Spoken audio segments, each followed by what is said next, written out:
5 disturbing home alone stories. Story 1. The phone calls. So one day Emma's parents went out of town for the weekend, leaving her alone in their big house for the first time. She was 17 and excited for the freedom. The first call came at 9 p.m.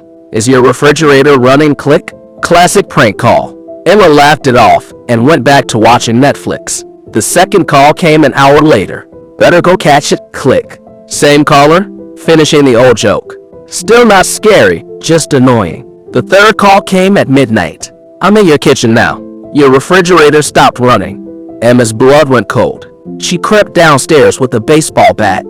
The kitchen was empty, refrigerator humming normally. Just a sick prank caller who got lucky with the timing. But when she opened the fridge to grab water, there was a note inside written in her own handwriting. I've been watching you all day. Your refrigerator isn't the only thing that stopped running. Emma had never written that note, and she'd been home alone all day. The fourth call came as she stared at the note. Check the basement freezer. Emma ran upstairs and locked herself in her room. She called the police, but they said prank calls weren't an emergency. They'd send someone when they could. She never made it to the basement. But the next morning, when her parents came home, they found the basement freezer unplugged. Everything inside had rotted overnight, and on top of the spoiled food was Emma's diary, the one she kept hidden under her mattress. Every page had been torn out except one. The final entry, written in her handwriting but not her words. He's been living in our walls for months. He knows everything about us. And tonight, he's ready to introduce himself. Emma swears she never wrote those words. What the handwriting expert the police hired said otherwise. Story 2. The house sitter. Jake agreed to house sit for his rich uncle's mansion while Uncle Richard was in Europe for a month. Easy money, huge house. All the video games and snacks he wanted. The house had 47 rooms. Jake only used about 5 of them. On his third night, Jake heard footsteps upstairs. He assumed it was the old house settling, but grabbed a flashlight to check anyway. He found a bedroom he'd never seen before, even though he'd explored the whole house. Inside the room was a bed that looked recently slept in. Fresh clothes laid out. A glass of water still cold on the nightstand. Jake backed out slowly and locked the door. He called Uncle Richard, but got voicemail. Hey, do you have any other house sitters here? Because someone's definitely been using one of the bedrooms. The next morning, the locked door was open. The room was completely empty. No bed, no clothes, no water glass. Just dusty floorboards and cobwebs like it had been abandoned for years. But on the dusty floor were fresh footprints, and they led straight to Jake's bedroom. That night, Jake set up a camera in the hallway and went to sleep with his door locked. When he checked the footage the next morning, it showed the mysterious bedroom door opening at 3:17 a.m. A figure in pajamas walked out, went to Jake's door, and stood there for 2 hours just listening. The figure looked exactly like Jake. Same height, same build, same messy hair, like looking at his identical twin. Jake packed his bags immediately, but as he was loading his car, he saw someone watching him from his bedroom window.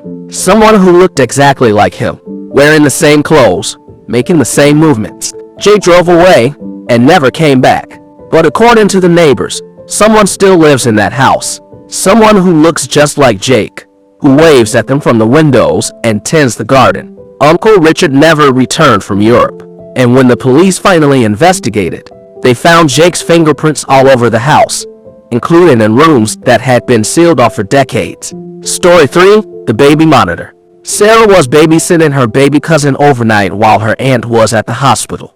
Simple job: feed the baby, change diapers, make sure nothing bad happened. The baby monitor had 2 parts, one in the nursery, one downstairs where Sarah was watching TV. Standard setup. Around 11 p.m., Sarah heard singing through the monitor.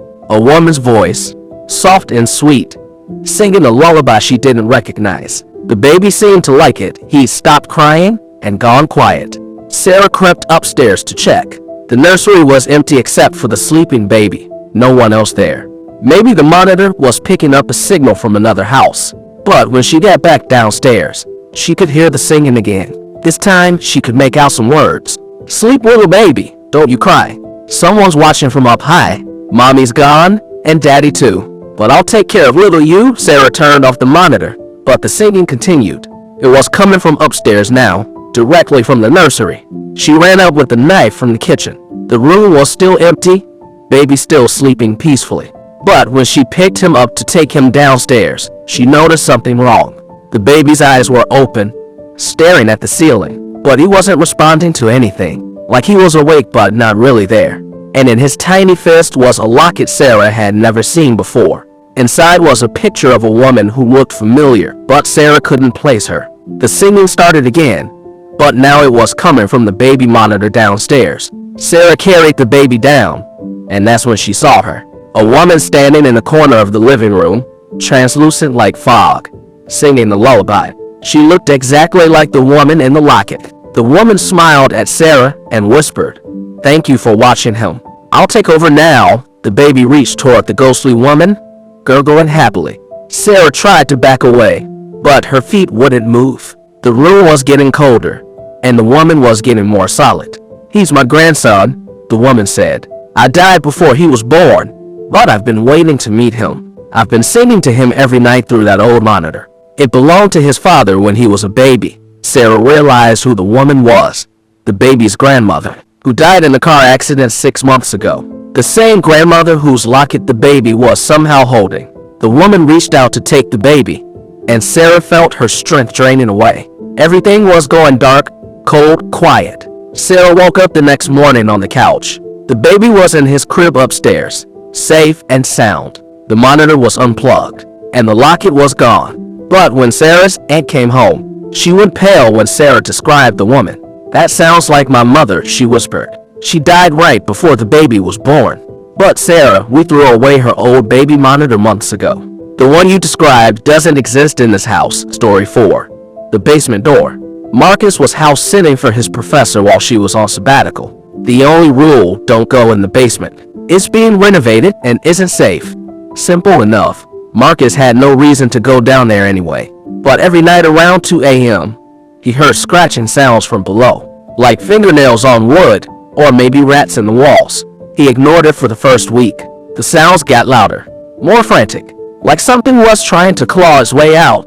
Marcus called Professor Chen about it. "Oh, that's just the old pipes," she said quickly. "Very old house. Don't worry about it, but pipes don't sound like crying." On his 10th night there, Marcus heard a voice through the basement door. Muffled, desperate. "Please, help me. I can't get out." Marcus tried the basement door. Locked, but he found the key in Professor Chen's desk drawer. Against his better judgment, he opened it. The basement stairs were normal, clean, well-lit. Nothing dangerous about them. No renovation in sight. Just a regular finished basement with a couch, TV, and mini fridge, and a second door at the far end, with multiple locks on the outside. The crying was coming from behind that door. Marcus approached slowly. "Hello? Are you okay?" "Oh, thank God," came a woman's voice. "I've been trapped down here for weeks. Please, the keys are on the table by the stairs." Marcus found a ring of keys and started unlocking the door. 7 different locks, all heavy duty. Why would a renovation need this much security?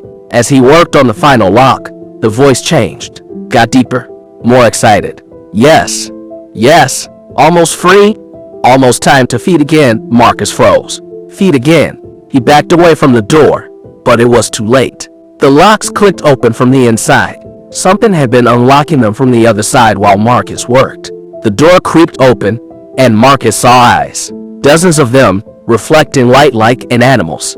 But the shape wasn't human. Too long, too thin, joints that bent wrong. "Thank you," it hissed in Professor Chen's voice. "I was getting so hungry." Marcus ran, but the thing was faster. He made it halfway up the stairs before he felt claws rake across his back. He stumbled, fell, and everything went black. Marcus woke up in the hospital 3 days later. Professor Chen was sitting beside his bed, looking concerned. "You fell down the basement stairs," she explained. "Hit your head pretty hard. Good thing I came back early from my trip." But Marcus remembered differently. He remembered the door, the locks, the thing with too many eyes. "The basement," he said.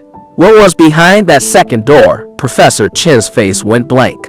"What second door?" "Marcus, there's no second door in my basement. You must have hit your head harder than we thought." But when Marcus looked at Professor Chen's hands, he saw fresh scratches on her knuckles. And when she smiled, Her teeth looked sharper than he remembered. Story 5. The Mirror Game. Lisa found the instructions written in her little sister's diary. How to play the mirror game, a fun sleepover activity. Her sister was at a friend's house, and Lisa was bored and home alone. The game looked harmless enough. Stand in front of a mirror at midnight. Turn off all the lights except one candle. Say, "I want to see my true self" 3 times. Look in the mirror and don't look away no matter what. The game ends when you see something that isn't you. Seemed like typical middle school nonsense, but Lisa was curious. At midnight, she lit a candle, stood in front of her bathroom mirror, and followed the rules. "I want to see my true self. I want to see my true self. I want to see my true self." At first, nothing happened. Just her own reflection staring back. But after a few minutes, something changed. Her reflection was moving slightly off sync. When Lisa raised her left hand, the reflection raised its right hand a split second later. When Lisa tilted her head, the reflection tilted the opposite direction. This was the something that isn't you. The game should end now.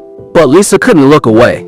Her eyes were locked on the mirror, and no matter how hard she tried, she couldn't turn her head or close her eyelids. Her reflection smiled. Not the same smile Lisa was making. A different smile. Cruel and knowing. The reflection mouthed words that Lisa wasn't saying. "My turn now." Lisa felt her body moving, but she wasn't controlling it. Her hands reached up and touched the mirror surface. It felt like water, and her fingers went through. Her reflection grabbed her wrist from the other side and started pulling. Lisa was being dragged into the mirror, into a backwards world where everything was reversed. But just before she went completely through, she managed to blow out the candle. The room went dark, and Lisa fell backward onto the bathroom floor, gasping. She was safe. The game was over. But when Lisa looked in the mirror the next morning, something was wrong. Her reflection was doing everything backwards. When she brushed her teeth with her right hand, the reflection used its left. When she combed her hair forward, the reflection combed it back. And sometimes, when Lisa wasn't paying attention, she'd catch her reflection doing things she wasn't doing, waving at someone behind her, making faces, writing notes that Lisa couldn't read because they were backwards. A week later, Lisa's sister came home and immediately noticed something strange. "Lisa, why are you writing with your left hand now? You're right-handed." Lisa looked down at her homework. She was writing with her left hand, but it felt natural, normal. "And why are you wearing your watch on your right wrist? You always wear it on your left." Lisa checked her watch. It was on her right wrist, but she didn't remember switching it. That night, Lisa avoided mirrors. But when she accidentally caught her reflection in her bedroom window, she saw the truth. The thing in the mirror was no longer just a reflection. It was her now, and she was the reflection. Everything in her world had been reversed. She was living in the mirror world, where left was right and right was left, where her family looked at her strangely because she was doing everything backwards. And somewhere in the real world, her reflection was living her life, going to her school, sleeping in her bed. The mirror game wasn't about seeing your true self. It was about letting your true self take over. And Lisa had lost.